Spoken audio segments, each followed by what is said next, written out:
100 anos de nascimento é uma alegria. Nós falamos de Rubião nos 20 anos de morte, eu estava descobrindo até ali na banca de vendas.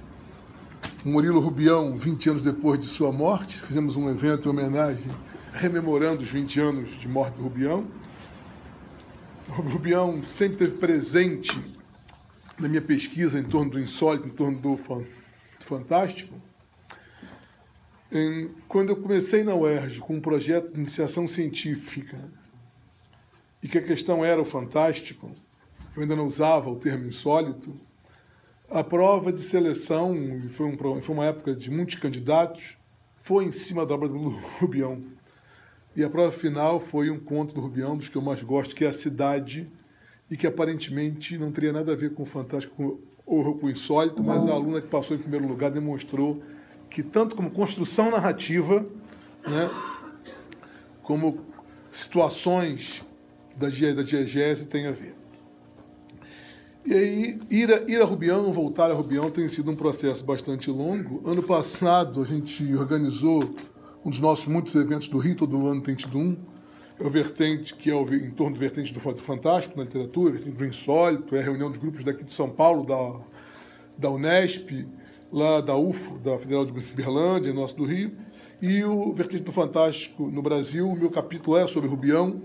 Eu tentava, na verdade, reunir o que estava falando de Rubião, produzindo na pós-graduação, mestrado, doutorado, nesse período aí entre os 20 anos de morte e os 100 de nascimento. Está desatualizado, porque já esse texto foi fechado no início do ano passado, tem um pouco mais de um ano.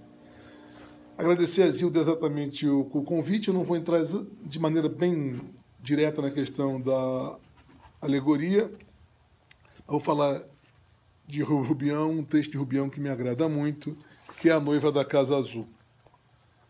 A Noiva da Casa Azul, de Murilo Rubião. Um exemplo de armação de mundos possíveis do insólito ficcional.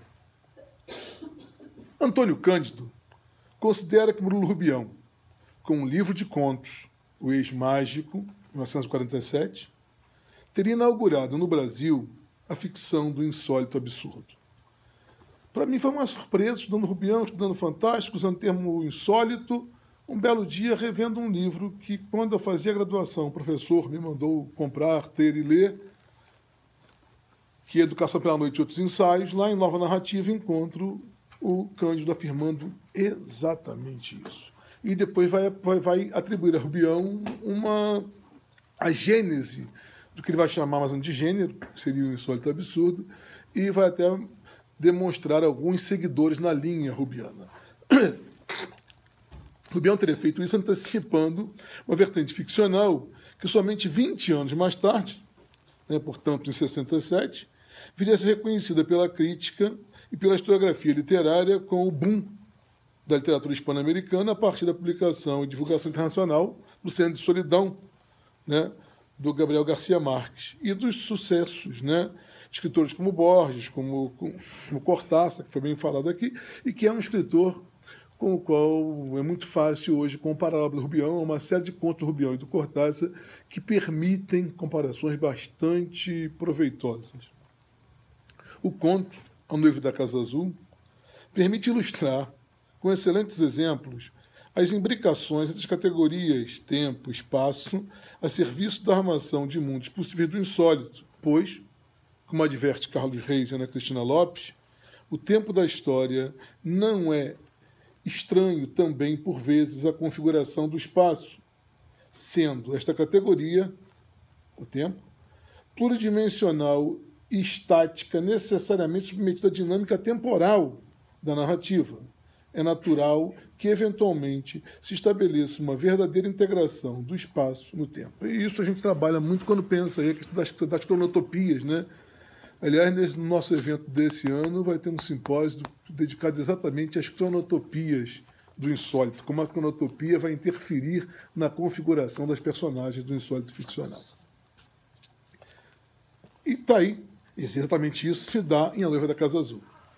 A personagem principal, a protagonista, desempenhando a função de narrador autodiegético, ou seja, aquele que relata suas próprias experiências com o personagem central dessa história, inicia contando que não foi a dúvida, e sim a raiva que me levou a embarcar no mesmo dia com destino a Juparaçu, para onde deveria ter seguido minha namorada, segundo a carta que recebi.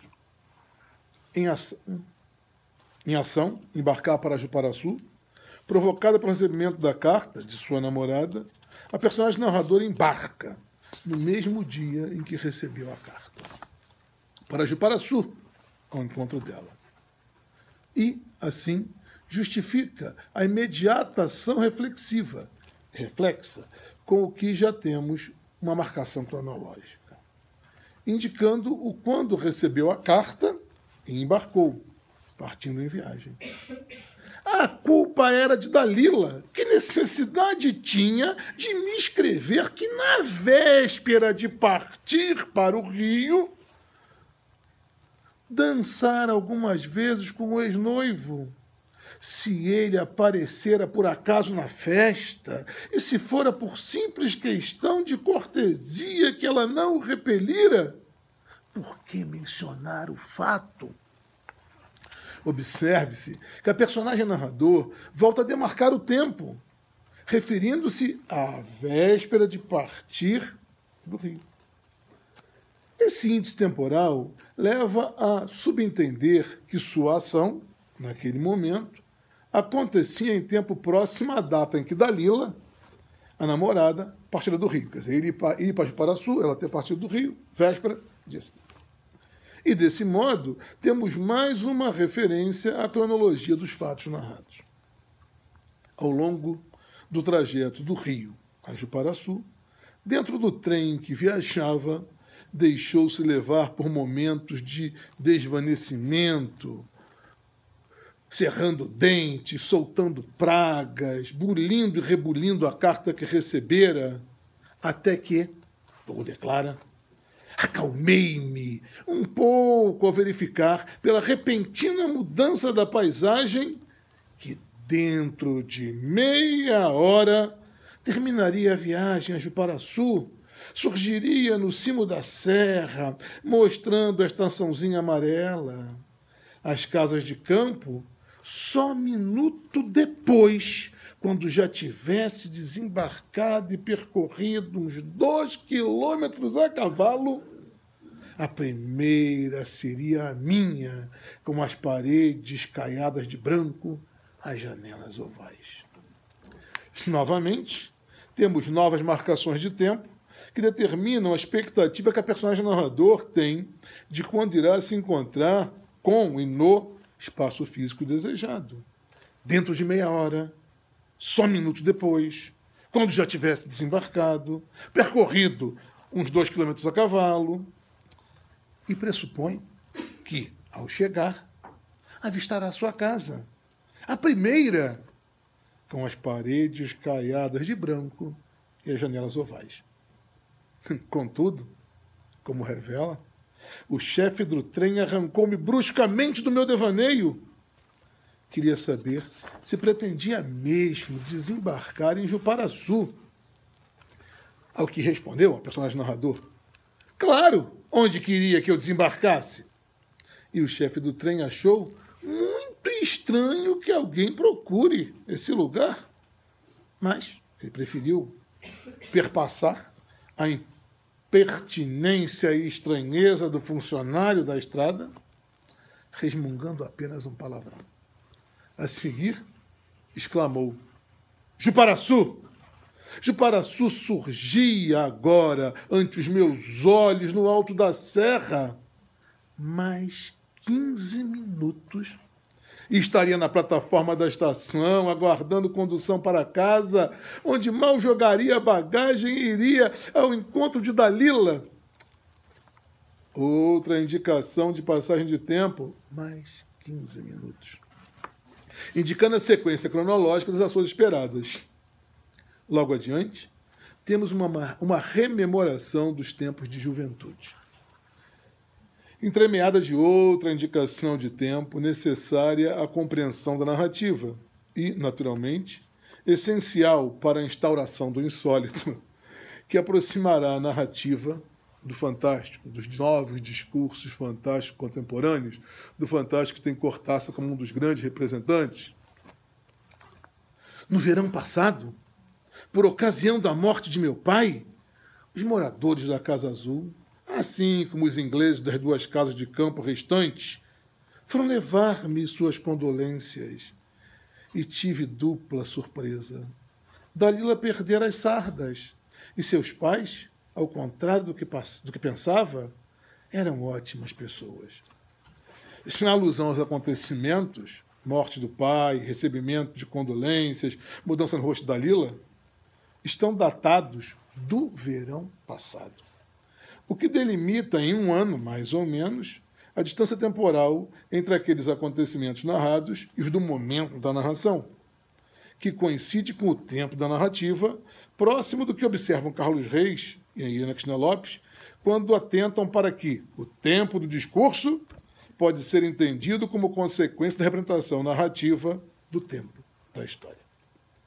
Mais à frente, a personagem narrador, já em Juparaçu, trava contato com um morador local, e este crê que seja um engenheiro vindo ali para estudar a reforma da linha.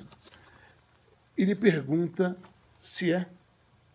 Ao que replica, dizendo que não e confidenciando que tenciono passar as férias em minha casa de campo. Nesse momento, tempo e espaço encontram-se reunidos no centro da erupção do insólito, que arrastará a narrativa para o seio do fantástico. O narrador de Juparaçu diz que não sabe se o recém-chegado... Perdão, o morador de Juparaçu, aquele que encontrou com o narrador, né, diz que não sabe se o recém-chegado poderá realizar seu intento. Frente ao que, imediatamente, ele que lá chegou, retruca, perguntando se é coisa tão fantástica passar o verão em Juparaçu?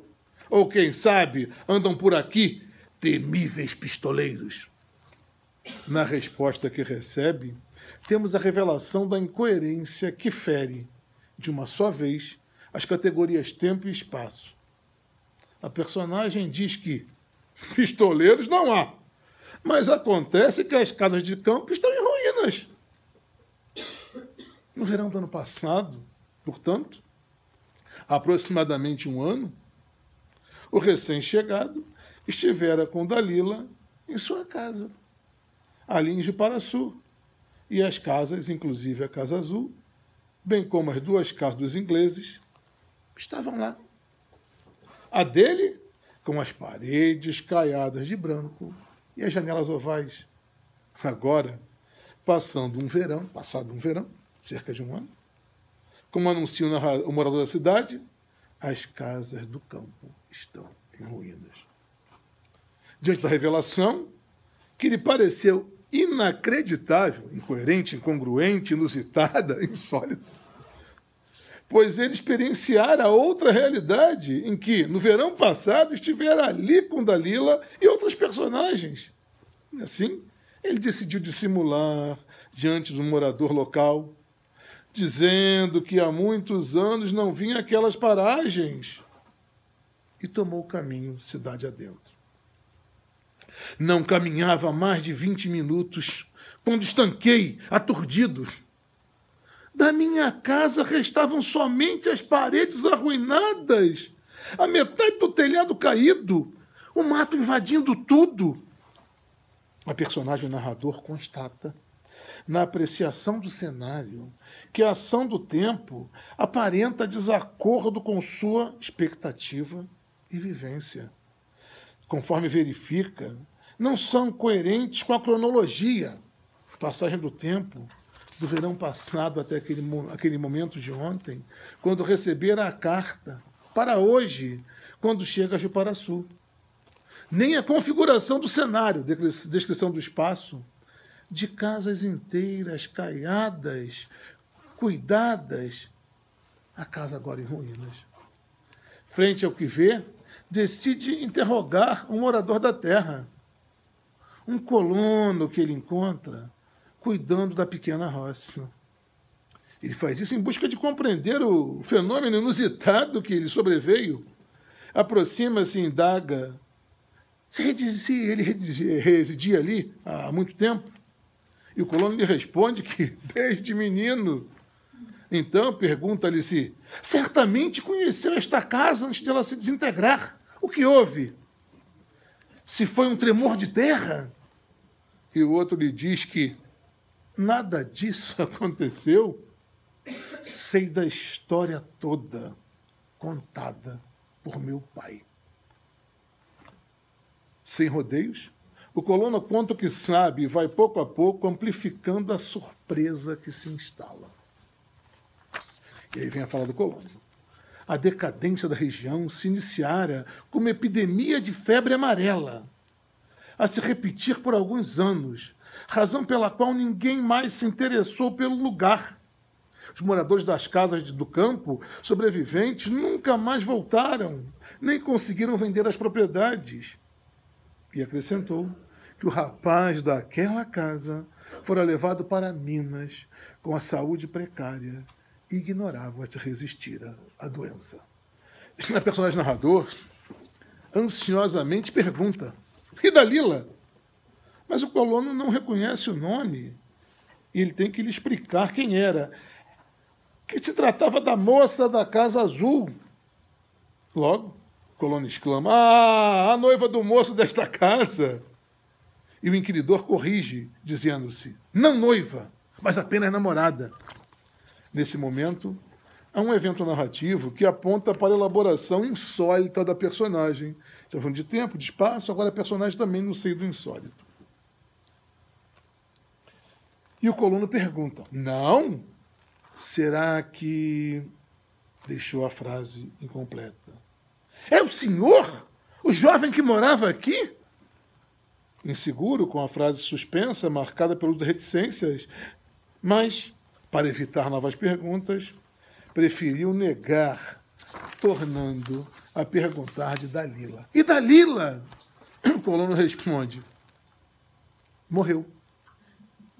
Os 3 últimos parágrafos com que a narrativa se encerra expõem a angústia da personagem narrador frente aos acontecimentos que não entende.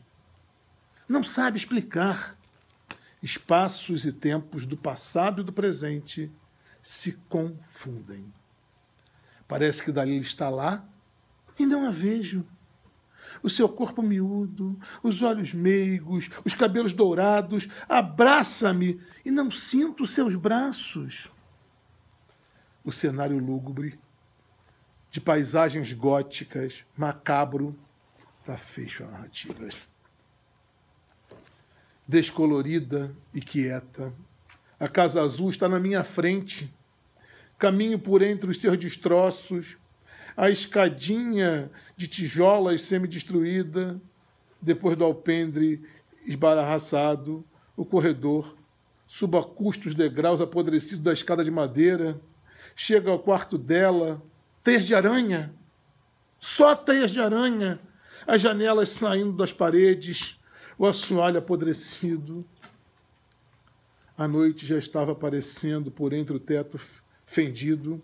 Grito ainda: Dalila, Dalila, meu amor! Corta-me a agonia, corro desvairado. Como se percebe, as categorias tempo e espaço foram corroídas pela instauração do insólito ficcional, promovendo um mal-estar na personagem narrador, comunicado ao leitor, como querem os estudiosos do fantástico, independentemente da corrente teórica que adotem, garantindo a consumação dessa vertente literária. Referindo-se à personagem, outra categoria básica da narrativa, ao lado do tempo e do espaço, Reis, salientando que a história é um conjunto de elementos, acontecimentos, personagens, situações, espaços, etc., que constituem o significado ou conteúdo narrativo que é representado pelo discurso. Reis destaca aqui um desses componentes, provavelmente o mais significativo, é a personagem. Categoria fundamental da narrativa, a personagem evidencia sua relevância em relatos de diversa inserção sociocultural e de vários suportes narrativos. Na narrativa literária, ela é normalmente o eixo em torno do qual gira a ação e em função do qual se organiza a economia do relato. Na concepção de Reis, para além de normalmente se situar em determinado espaço, a personagem constitui o agente de ações variavelmente complexas. Desse espaço e da sua importância como categoria narrativa, deve dizer-se, antes de mais nada, que compreende, em primeira instância, os componentes físicos que servem de cenário à história. Cenários geográficos, interiores, decorações, objetos, etc. Valendo dessas observações de Reis, podemos retomar a questão da personagem narrador de A Noiva da Casa Azul, para insistir que, nessa narrativa de Rubião, mais de uma categoria da ficção, tempo, espaço, personagens e ação, se constroem de maneira insólita, provocando a sensação de mal-estar resultante da incoerência entre as ordens física e metafísica, empírica e metaempírica, o que fratura a realidade como nós a compreendemos em nosso cotidiano. Para Reis, falar da relação conflituosa de uma personagem com o espaço corresponde a mencionar a ação como domínio diegético em que esse conflito se estrutura.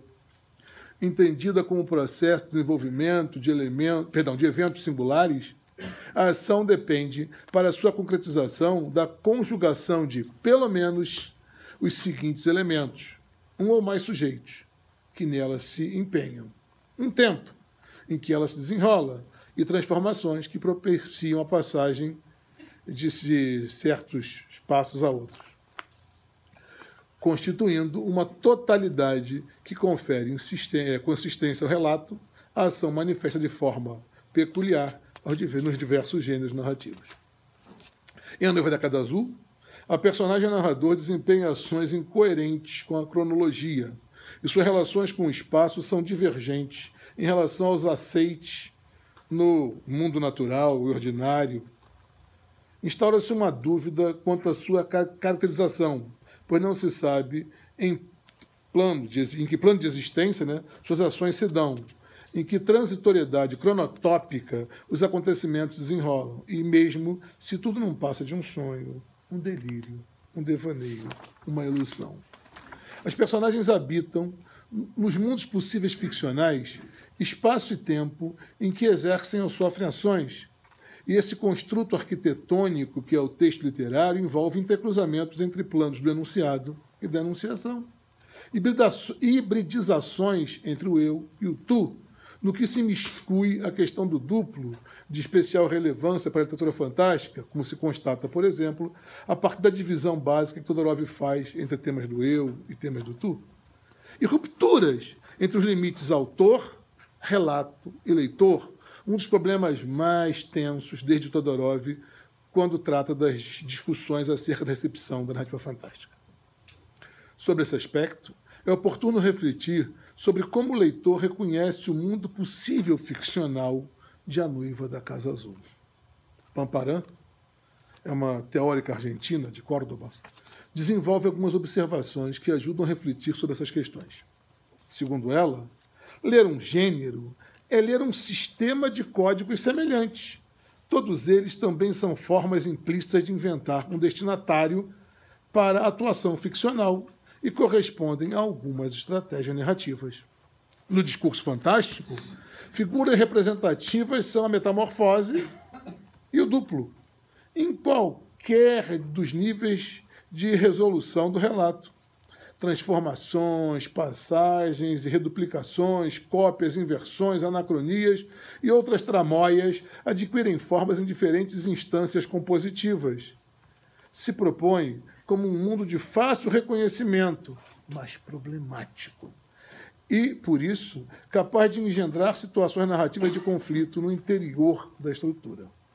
Para Pampa, o fantástico se organiza sempre como relato que põe em crise um conceito do normal ou natural e, ao fazê-lo, confronta dois modelos de mundo, o que está sujeito às leis empíricas e o que está sujeito às leis ficcionais. Enfim, conforme Pampa, o fantástico problematiza com procedimentos vários as categorias monolíticas da história, seus atores, espaço e tempo, desde o regime de enunciação que o fantástico administra, como uma montagem cenográfica. Como resultado dessa estratégia textual, diz Pamparin concluindo, no discurso fantástico, a verdade dos fatos afasta o leitor de sua experiência e o instala em um mundo produzido mediante as palavras. Ele deve aceitar o jogo de fingir que renuncia ao que conhece e se instala na busca do desconhecido. O enigma opera como núcleo narrativo da fábula e arrasta consigo a todos os componentes do mundo representado, aos personagens que, com resistência ou não, se instalam em uma atmosfera cheia de ambiguidades. Incidentes estranhos e, com frequência, comovem, modificam as coordenadas espaço-temporais que são sempre o suporte mais firme da segurança cotidiana.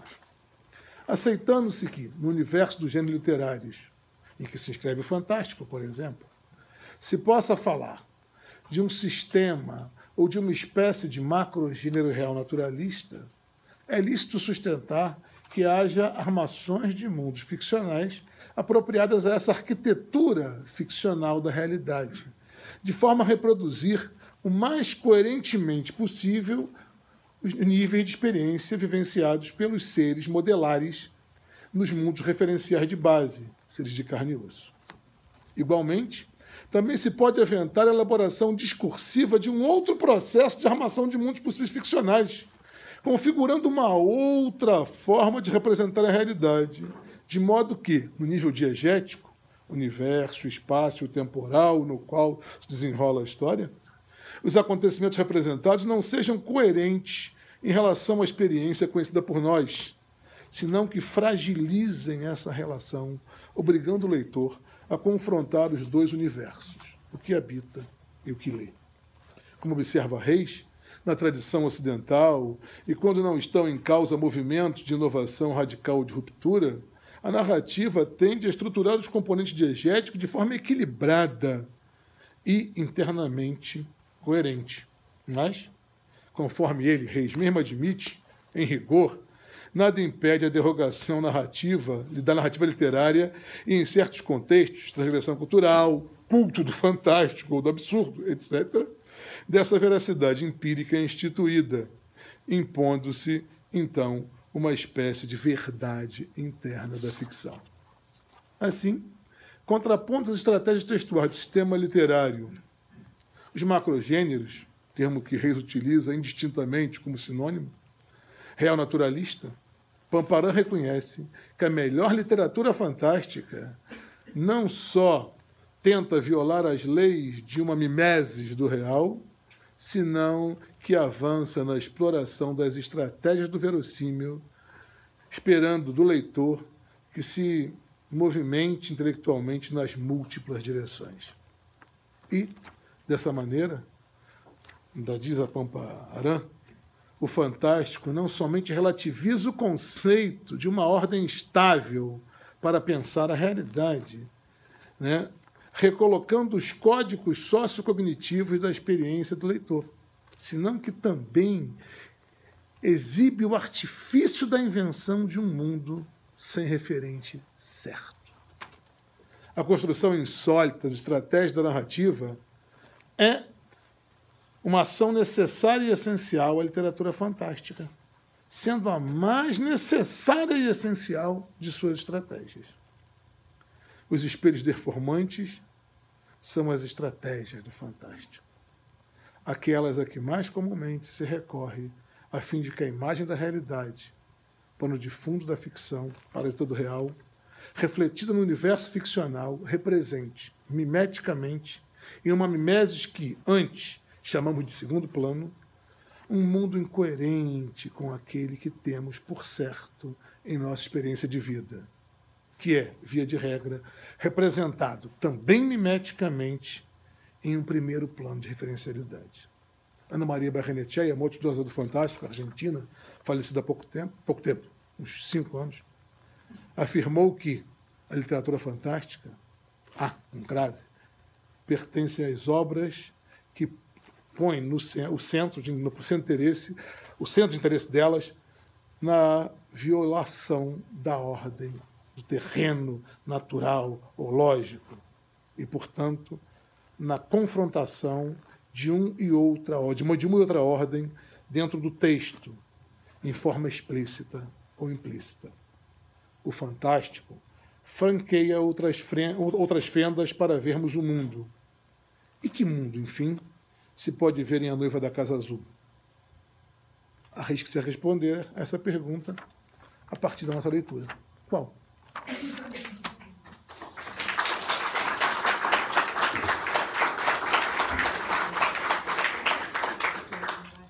Eu queria agradecer e só dizer que a origem desse texto foi anterior a uma leitura posterior que eu vim fazer de As Unhas, que estava no Supernatural, publicou em 90 e poucos, está aqui um facsímile, uma reprodução dele.